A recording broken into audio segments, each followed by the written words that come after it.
Hello and welcome back to the New Wave Hockey Podcast. I'm your host, Link Dansevich, and today I am joined by another very special guest. Please welcome Caleb Rice, the now president of the Syracuse Hockey Analytics Club. Caleb, how you feeling today? Dude, feeling great, man. Excited to be here. Really excited to join your podcast. This is a great circumstance to have you on because we're almost at the Stanley Cup. We're almost there. I think Yeah. we're done essentially, which is a scary thought, but rounds 1 and 2, they're over. We're here to preview the conference finals. Caleb, I mean, this play has gone by too fast. I mean, what are your I feel like we haven't had enough games go to seven or series go to seven yet. I mean, we've only had a couple. it's only been 2, right? Because it Yeah, was I think we've only had one in two. the first round, and then obviously, Toronto and then Vancouver, Edmonton. We need a couple more game sevens. So exactly. So basically today, I wanted to run through the 4 teams that were eliminated briefly, and then we will finally dive into and talk about the conference finals matchups because I'm gonna be real with you. I really think this is probably one of the strongest conference finals matchups that we've seen in a long, long time. It would have been all first seeds if it weren't yeah. for Edmonton pulling a rabbit out of the hat and beating Vancouver. I mean, props to them. Well, Vancouver. let's be fair for a minute. If Edmonton hadn't had one of the worst starts we've ever seen, they probably would have been the one seed over there in the Pacific. So I mean, yes, but I think it is more to say about Chris Knobloch than it does to say about Jake yeah. Croft and the team. I think again, Chris Knobloch has done a great job. One thing that I've noticed with him, and we'll get into this too, is that his defense has improved incredibly. Absolutely. Oh my God, Absolutely. we'll get into it. We'll get into it. I don't want to get too ahead of ourselves. First of all, let's talk about the series that have already happened. There were 4 teams that were sadly eliminated from the playoffs. Let's get to talking about each and every one of them, starting with the team that was eliminated first, the Carolina Hurricanes. I feel a little sad saying goodbye to this team. Honestly, I I had a agree. fun time watching them, and they really they showed up and they were a fun team, but then the wheels kind of came off. I'm going to be real with you. You can agree with me if you feel like it. I feel like until game 6, Carolina outplayed New York in every single game. I agree. I told my dad a couple weeks ago, I was like, I felt like getting to six was kind of, even when it went 3-0, I was like, this is going to get to six. Cause I mean, that was where the series should have gone the entire time with 6 or 7. So I was happy to see him win 2 in a row and get there because they kind of deserved that. I mean, like you said, they were the better team for a lot of it. So And even for most of that final game 6, they were the better team. I really mhm. made a point to kind of just say the Carolina Hurricanes, they keep cycling in the zone. They keep doing what they need to do.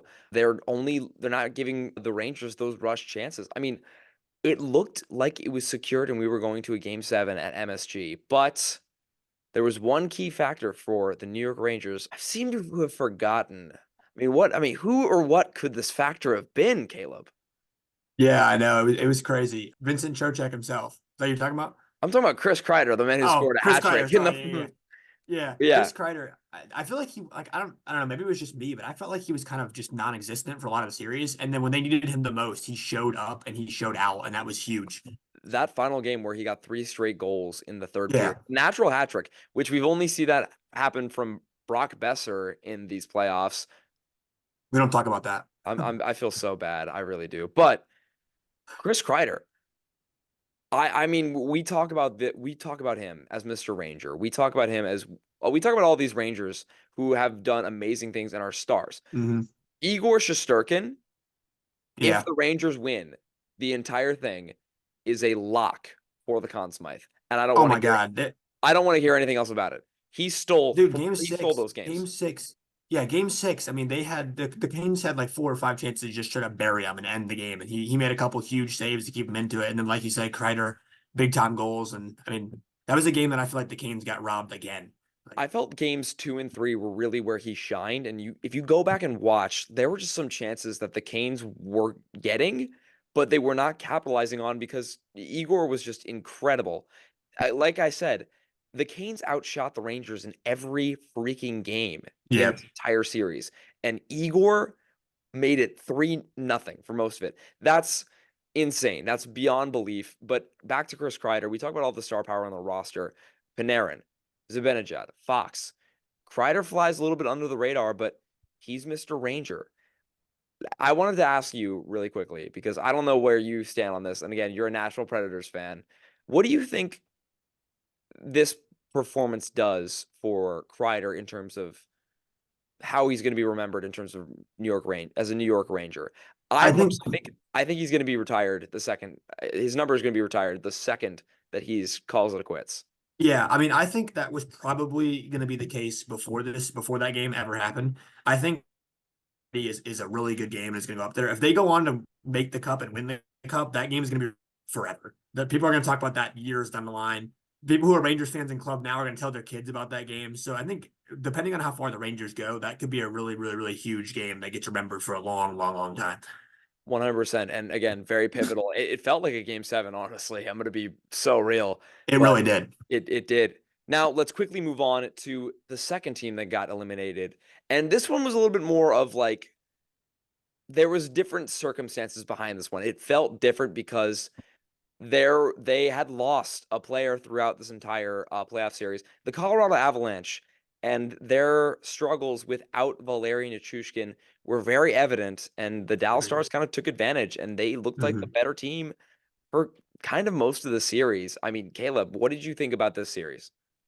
I mean, in all honesty, I think the Avs, I think after game one, I was like, wow, when the Avs had their 3-goal comeback, one in overtime, I was like, wow, this could be a really interesting series. I mean, the Stars came out hot, but didn't look great. And I think after that, that kind of shocked the Stars into like, oh, we need to play, this team's good type of mentality. And I think that as a whole just kind of turned the series, flipped it on its head. And then, like you said, Nichushkin went down. And in that game, after Nichushkin went down, the Avalanche seemed almost shocked. Like they weren't there. It wasn't the same team. Yeah. I mean, well, when you lose a player to go back to the NHLPA, the For the player, third time. yeah, for is it the third time? It's the third time, pretty sure, Man, which that is a 6-month ban. I know, yeah, without pay. That's like yeah, that it really does suck, and that is a player that is struggling, and my heart goes out to Agreed. yeah, exactly. This is Absolutely. it is a tragedy. It really sucks. And I also even feel for the teammates because again, they've played with this guy all year, and some of them might have known that he was struggling. Some of them might have helped him, but Yeah. again, in the middle of a playoff series, someone that big in your locker room goes down like that. It's something you can't really recover from, and that's only one of the issues that kind of plagued the Avs. They also had Mhm. a pretty big issue in net. What do we think about Agreed. again, Georgiev was an all-star. I'm putting a huge air quotation Yes, huge on that. quotations. Huge, like I can't emphasize that enough. He was an all-star, but he didn't deserve it. I will be the first to say that. He didn't really show up in the playoffs. Again, the Colorado Avalanche have an issue with goaltending, and they squeaked by with Darcy Kemper. Will they be able to squeak by next year with Georgiev? I think the thing is that Darcy Kemper run. I mean, that team played unbelievable. Like you have to play unbelievable to overcome average goal or like their goaltending they have. We've seen it with the Oilers for years. I mean, they have a great offense and they haven't been able to overcome their goaltending on the back end. So I think it's just interesting to me that they haven't tried to change it up. I mean, they won with Kemper. They've ran it back with Georgiev now twice, and it hasn't gone anywhere. I think in the offseason, you got to see them try and make a change at goaltender. I don't know if it's UC Saros, if it's a different team, it's getting rid of their goalie, but I think you got to see them try and make a move because they have a roster that should be winning now, and they're not. The goaltending's letting them hang them out to dry. Yeah, and I think again, it's just a matter of what you need. You just kind of need to figure out what you have in guys like Eustace Annunen and just the whole goalie depth chart as a Yeah. whole. So again, it's something that is going to be revisited in the offseason. But again, sucks for Colorado. I think they bowed out way too early. They had Agreed. momentum, a lot of it on their side. Again, they were notorious for coming back into games after looking like they were down and out. Also, they won their first round series in 5 games, so they were on over a week rest on that Stars team that played 7 games against a good Vegas team. So they should have been rested.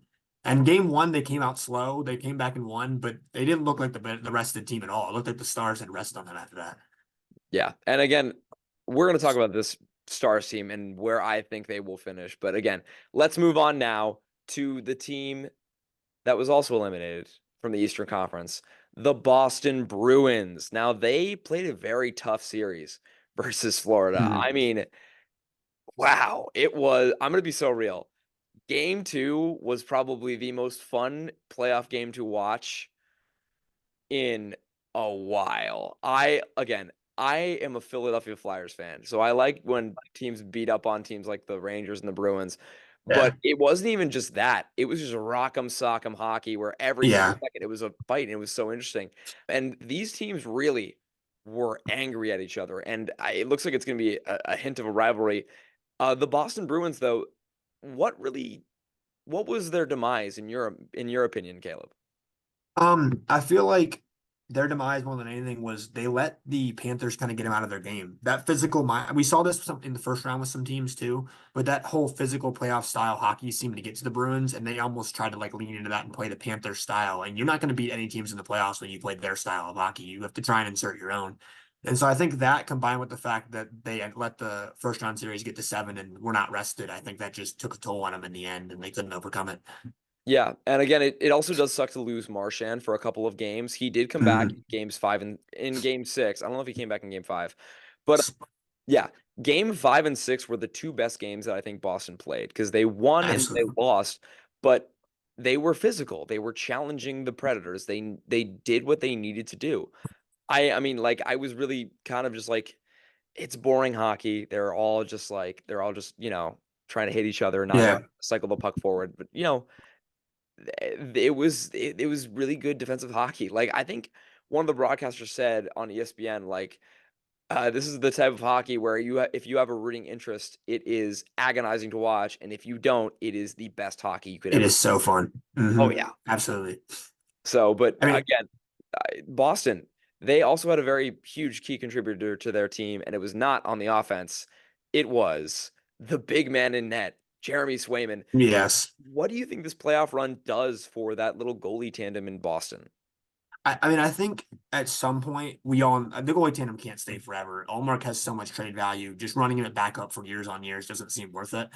I think this year Swayman kind of proved that he's the guy. He's the guy they want to keep. He's the guy they should keep around. So I'm curious to see what they do in the offseason, where they try and send Allmark. Because we just talked about it. The Avalanche have problems like goalie. The Devils, we know, have problems like goalie. So there are teams that need a goalie. So I'm curious to see what they try and do with Allmark now. Because I think Swayman in this playoff run really proved that he's the guy and it's his foot, it's his team.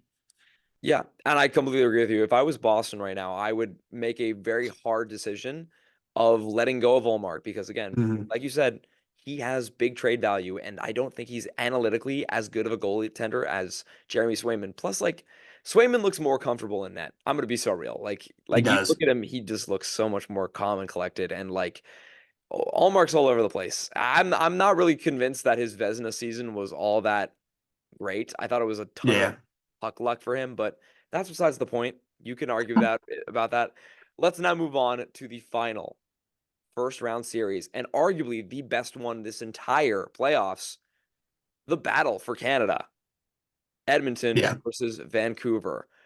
Wow. I mean, I Wow. had a rooting interest. I know you had a rooting interest because Yes.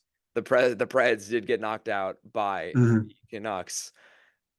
I mean, I was really just it played out like poetry. It really did. I was very, very, like I was taken aback with how great this series was. I mean, it was a Yeah. great back and forth. One team had momentum, and the other team had momentum. We had goalie switches. Oh my goodness. Caleb, what was your favorite part, honestly? I think my favorite part of this series, honestly, was first off to get started. I'm a huge McDavid guy. I've always have been. I want to see him win a cup eventually. He deserves it. I've argued for a while he's one of the greatest players we're ever going to see play, and maybe the greatest player we'll ever see play in terms of just pure skill, not points getting. That's Oh Gretzky yeah, in terms of exactly. pure skill. So in that terms of that, and then also I thought the Canucks in this series got to their game. I think in the first round, they almost seemed like an inexperienced hockey team that got into like the we're just going to try and hit you and hit you and hit you and not really play our game and just play the physical side against the Preds. And it worked. The Preds couldn't play that physical game. But I think it was good to see them get back to their more fast paced score kind of hockey because that was what they had to play to beat the Oilers. And they did it 3 times. And I mean, it was a great series from that standpoint. I mean, yeah, and they even had to substitute out Stuart Skinner for Calvin Yep. Pickford for 2 games. And granted, Pickard won a game, and he looked kind He of good did. with it, but then again, he lost a game. He got shelled, and then Skinner came back, and he won 2 games. But I'm gonna come out here and say this.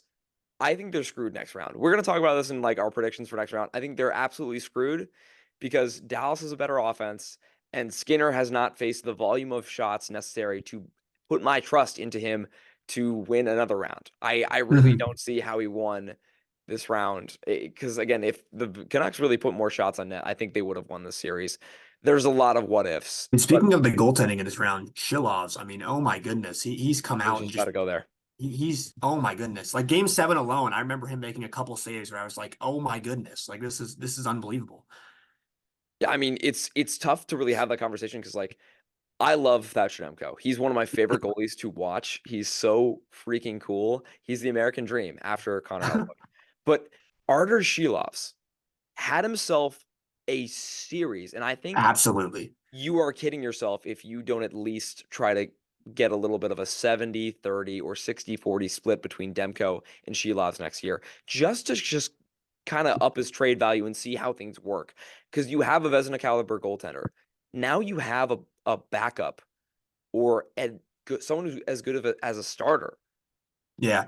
in Shilovs. And that's something that Vancouver didn't really need, but now they have going forward, and that's something they can build upon because they're a new team into this playoffs. They look Hmm. like a team that is going to come back and stay And and run it. keep Yep. doing these playoff runs. I think, and we'll get to this. We will get to this when we talk about our predictions, but I think that Vancouver showed me a lot this series. I think they have a lot of talent going forward. If they're able to lock them up, it's going to be very fruitful for them down the line. I also think they Yeah. have a very good prospect pool. There's been a lot of talk about the drought, the Canadian drought. No Canadian team has Yeah. won the Stanley Cup in 30 years. The last 31, 32 years. The last team to do it was in 1993. It was the Montreal Canadiens. Who's going to break the drought? I will put a lot of money saying that the team to break the drought will be Vancouver someday. Yeah. I Now thought it that was nice to see yeah, too.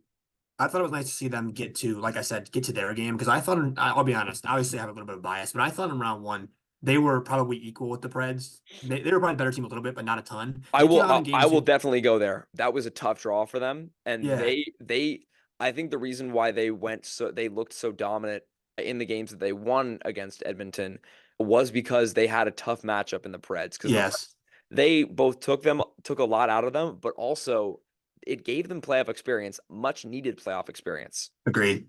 Because a lot of those Preds guys have been there before. So I think going into that second round, they kind of showed me that like they do have some talent. They can go win games. And I think that was a big thing. Because I think in the first round, they were not exactly the better team.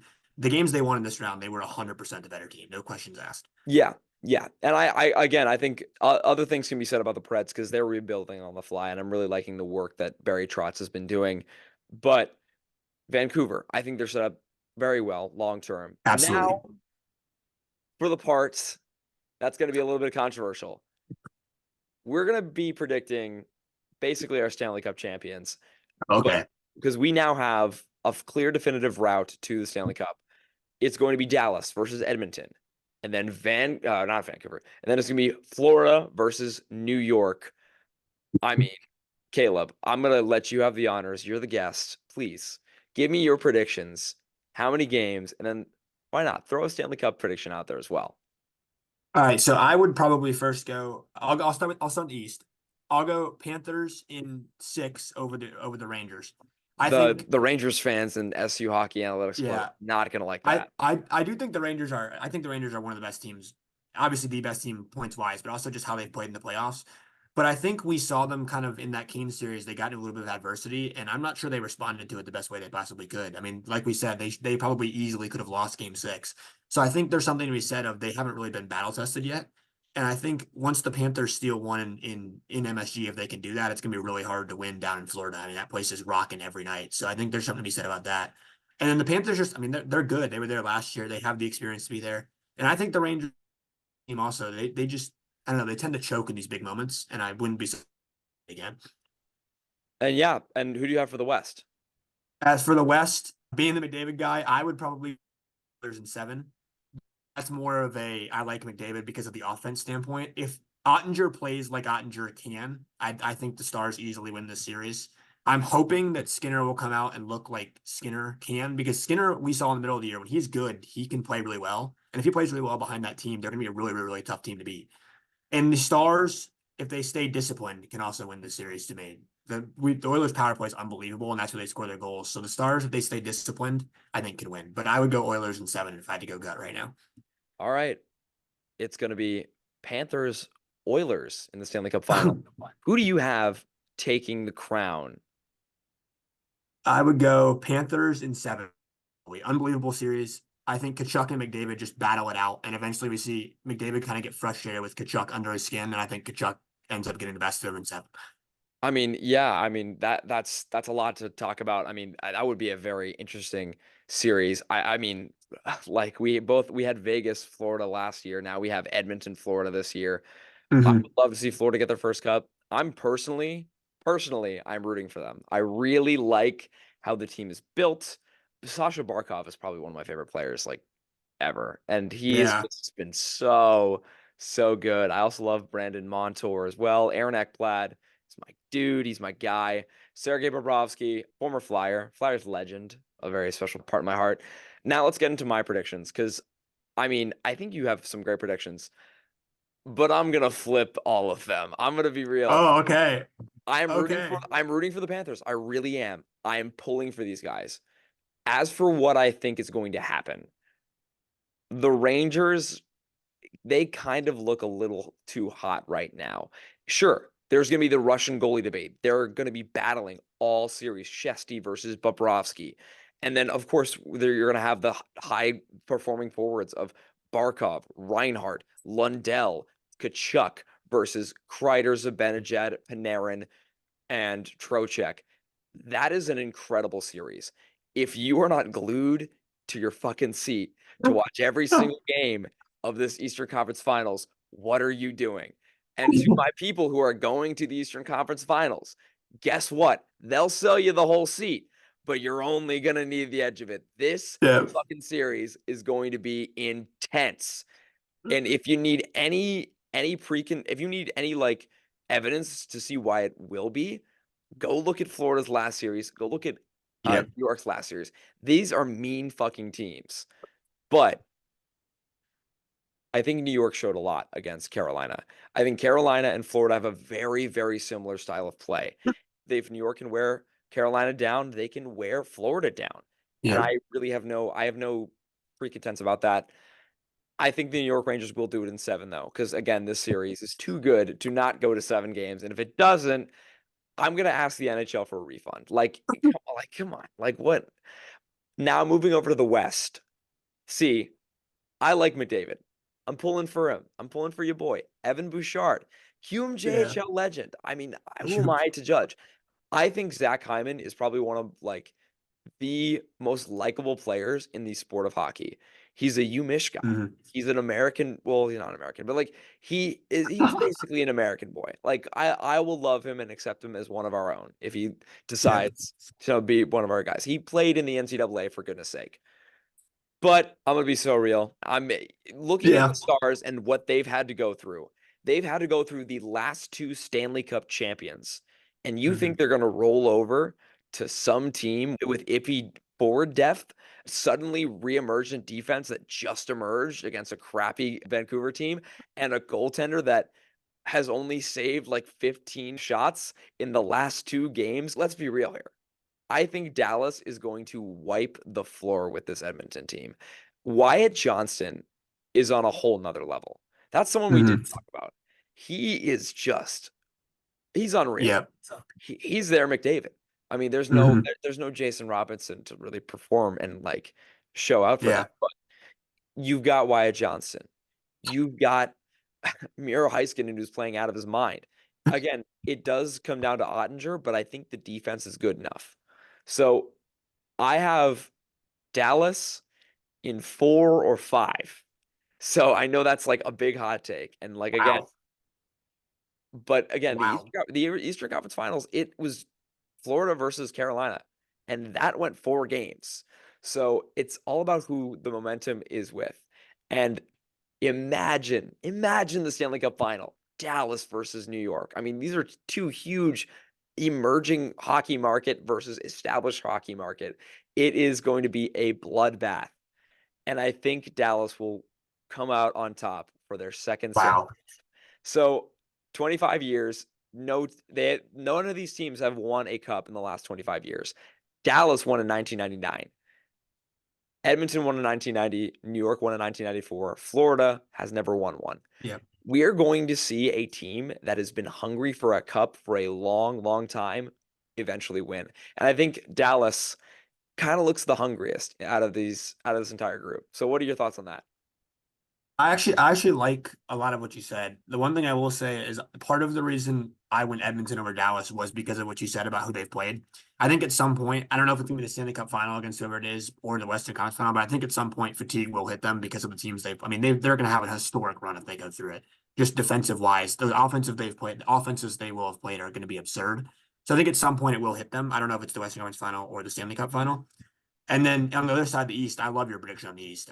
I think it goes seven either way. I think it's just who you think is going to win seven. So Exactly. And again, it's I don't like that I'm picking the Rangers because again, everything they they really didn't try to cycle the puck a lot, and that really irked me. That was something where they try to score on the mhm. rush, and they were successful sometimes, but that's Frederik Andersen and Pyotr Kochetkov. Yeah, I mean, this is playoff Bob. You can't just do that. They need to cycle better. They need to keep the puck in their zone for more than 20 seconds.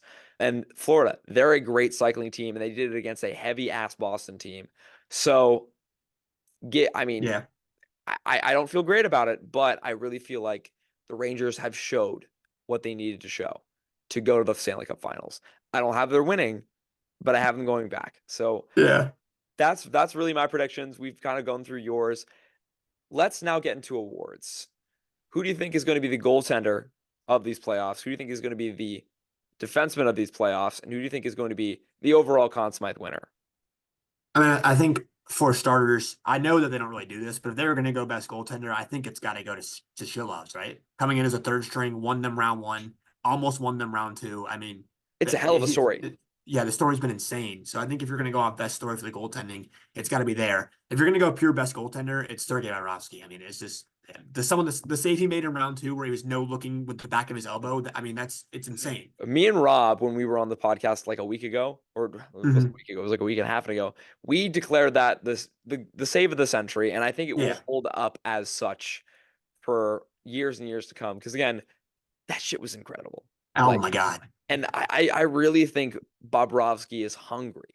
He knows that his time is limited. This might be one of his only chances left because he's getting up there in age. He's an old dude, but he's got a big Yeah. contract too. So nothing's really guaranteed with him. I like that pick for best goaltender though. I'm a big fan of him.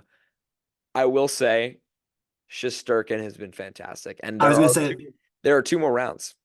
I was gonna say about Shesterkin, a couple years, the last 2 years, we've seen him kind of get not checked per se, but like hit in a game, and it's kind of rattled him. And we've seen the not the Knicks, the Rangers go completely off course after that. I think to see him recover this year after that happened. I mean, I saw David tweet about it live, scared it was going to happen again. And I think to see him come back and actually play like himself again and not get rattled was huge to see. So that would be another. I could see him being goaltender of the season of the playoffs too. I'm really between Shesty and Bob, and I'm going to take Bob, but we'll see. So Hmm. again, defenseman of the tournament. Look, Bouchard, he's been great. He's been Yeah. playing fantastic. So has Heiskanen. And Yep. I think Miro Heiskanen is going to edge him out a little bit for this because just look at some of the matchups that he's been on. He's forced McKinnon wide. He's forced Mikko Rantanen wide. He's been able to defend against the best of the best. That Vegas offense, Oh incredible, my God. shut down. That Colorado offense, it Yeah. needs no introduction, shut down. Yeah. Miro Heiskanen is the best at both ends, and he's putting up the point production to back it up. That's my pick for best defenseman in this entire tournament. I would also go one of the two on that end, but I was going to ask you, you see any path for an Adam Fox or an Aaron Ekblad at all to win it? I would say if it's Any anybody if anyone's going to emerge and be like that crazy defenseman that goes nuts in a round like Bouchard did, I'm going to go with a really wild one. And I don't know, Yeah. this is going to come out with left field for some people, but for some people they would be like, "Oh, that makes sense." Keandre Miller. Um Yeah. I've I heard y'all think, talk about him a lot. So in my opinion, he's the perfect built defenseman. There is nobody else who's built as tall as he is, as wide as he is, with the skating that he has, the puck control, and the shot. I think mhm. he's probably one of the better defensemen in the game, and if he hasn't been showing it, he will soon. I think he's someone who could definitely take over and around. What about you? Yeah, so I was going to say Adam Fox. I think the biggest thing for best defenseman is it's normally an offensive guy. So the guys who play on the best power plays are who you see kind of get favored for the awards. So Bouchard's a great example. Fox, who plays on the Rangers power play, which also has been fantastic. So I think it's something to look forward to, just that he gets a lot more points. But I like the Miller pick. He's kind of an underrated guy that I could Oh yeah, see being a lockdown defender that could win it because of that. I also would lean towards, as a Preds fan, Matthias Ekholm. I love how Ekholm's played in the playoffs. I think he's of been one of course the Oilers' best players. So I think he has. Ekholm's an underrated guy too. No, yeah, I love that trade for Edmonton every single day. And again, it irks me because I love Matthias Ekholm. I would have Yeah. loved him on the Flyers. I would love him on the Hmm. Flyers. By the way, I'm wearing a Red Wings jersey. I wear a jersey every single video. I feel like I have Yeah. to declare this. I wear a different jersey every video. I'm wearing a player performer. I'm wearing Datsu because, dude was There fantastic. you go. But I would have loved Ekholm on the Flyers because he would have been so cool. But I'm a little traumatized by a former Preds defenseman. Let's get now down to brass tacks. Wrap it up. Who's your Conn Smythe winner? I mean, I think for me, I had Oilers making the finals but losing. So I think it's got to be. I told you why Kachuk. Kachuk gets in the head of McDavid in Game 7, and that's where they win the series. I think it's going to be Kachuk if the playoffs go the way I had them going. If I was going to go somebody that wasn't on the two teams I had in the finals, in all honesty, I'm going to go with an unpopular pick, but based on how he played in the last round, Chris Kreider. I think Kreider continues what he did in Game 6 and actually shows the Rangers fans what he's here for, and I could see him winning it too. To go with that. Yeah, and I totally believe it. I would say that my pick is I picked the Dallas Stars. I'm not going to lead anybody on. Yeah. It's Wyatt Johnston. He's been fantastic. He's somebody that he flew under the radar for me, and I'm someone who covers prospects. I'm someone who Yeah. knows very and firsthand. Like I Hmm. literally cover prospects. Like that's one of the things that I want to do. And Yep. the fact that Wyatt Johnston was like, oh, wasn't he like a top 20 pick or something like that? Like, oh my God, he's putting up these points. Oh my gosh, he's like one of the best players on the team. Oh my gosh, he is the best player on the team. Yeah. He the rocket to stardom for him has been actually insane. It's And been absurd. what he's been able to do under pressure and get those goals, get those clutch goals, and make those good plays. He's such a smart player. He's so Hmm. smart. He's so smart. I don't know how I didn't see this coming. I really didn't. But Wyatt Johnston. And if there was even a shadow of a doubt for somebody else on a different team, I think if McDavid wants to get it done, he has to do it by himself. And if I see more goals from him, if I see another game where he doesn't get another point, Yeah. forget about it. Dude, he needs to take control of his own destiny. I get it. Ovechkin took a while to get his first cup. Crosby, you could argue, became a legend when he got second and third, and that took him a while as well. McDavid is arguably not arguably. I think skill wise he's better than them and will end up being better than them. He needs to prove it. He has Yeah. a good supporting cast this year. Nugent Hopkins, say what you will about his scoring ability. He's a smart player. He knows how to get it done. Evander Kane, he's a bucket of fists, but he's a bucket of fists who can score. Corey Perry, Leon Draisaitl is Oh, always not there. Corey Perry. Ugh. Whatever. Corey Perry can turn it on. He's a playoff warrior. That defense is the best it has ever been. The excuses are running out for McDavid, Yeah. and I need him to do something other than just get 3 assists. If you want to take control of a series, get your stick on net, take some shots, and if you can't take the shots that you want to, we all know that he can dangle his way to the middle of the ice and through a fucking goaltender. He can Yeah. do it. I know he can, and that's how we win the Conn Smythe if he gets past the Dallas Stars. But Hmm. as for everything else, that kind of wraps everything up. We have covered the teams that are out and the teams that are in and what we think is going to happen in this next round and the rounds preceding it. Caleb, I think that's it. Thank you so much for Yep. joining today. I mean, we're recording this late on a Tuesday night, right before I'm gonna try to get this out right before the game at MSG, the Rangers Panthers game. And I was just there. I was just in New York, and I missed my chance to do a little promo. Sucks, but we're recording this late at night just to get this out to you guys. So expect a video today. Obviously, you're watching this one, but there's also gonna be another draft prospects video dropping the same day. But Caleb, thank you so much for coming on. Do you have any final words? I just want to say thank you for having me. Super fun time. I love talking hockey to people. Obviously, I've been a little more of an NBA guy recently just because of the Pacers are in it, but going back to the hockey roots, just a ton of fun. People always forget to mention how great playoff hockey is. So talking about it has always been a great thing. And like I said, thank you for having me. Yeah, I mean, dude, no problem at all. You're the president, so I'm gonna have you on more than on more than just this, believe me. Yeah. But yeah, thank you so much again for watching. Caleb, thank you so much for coming on. I really appreciate the love and support I've gotten on these most recent videos. Thank you so much for listening. If you're listening on Spotify, don't forget to subscribe and follow the podcast and like and comment, do all the things that you've been doing. I'm your host, LinkedIn Savage, signing off.